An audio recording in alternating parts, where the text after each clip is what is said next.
విమాన ప్రమాదాలు హడలెత్తిస్తున్నాయి. గ్లోబల్ వైడ్గా జరుగుతున్న ప్లేన్ క్రాష్ ఇన్సిడెంట్ ఒక్కసారిగా ప్రయాణికులను భయాందోళనకు గురిచేస్తున్నాయి.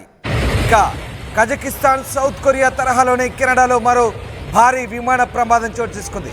విమానం ల్యాండింగ్ గేర్ విఫలమై హాలిఫాక్స్ ఎయిర్పోర్ట్లో అత్యవసర ల్యాండింగ్ కొనసాగింది. ల్యాండింగ్ సమయంలో రన్వేపై విమానం అదుపు తప్పింది. రన్వేను రాసుకుంటూ విమానం రెక్క దూసుకుపోయింది. భారీ ఎత్తున మంటలు చెలరేగాయి. దానికి సంబంధించిన దృశ్యాలు చూస్తున్నాం. కెనడా హాలిఫాక్స్ ఇంటర్నేషనల్ ఎయిర్పోర్ట్లో జరిగింది ఈ దుర్ఘటన. ఈ ఘటనలో ప్రస్తుతం ఇంకా పూర్తి సమాచారం తెలియాల్సి ఉంది. ఇప్పటికే కజకిస్తాన్ ఎయిర్ క్రాష్లో 10ల సంఖ్యలో మృతులు ఉన్నారు. ఇక అలాగే అటు సౌత్ కొరియాలో జరిగిన ఎయిర్ క్రాష్లో కూడా దాదాపు 179 మంది మృతి చెందిన ఘటన మరొక ముందే తాజాగా వరుస విమాన ప్రమాదాలు చోటు చేసుకుంటున్నాయి. గ్లోబల్ వైడ్గా ఇలాంటి విమాన ప్రమాదాలతో ఒక్కసారిగా కలకలం రేగుతోంది.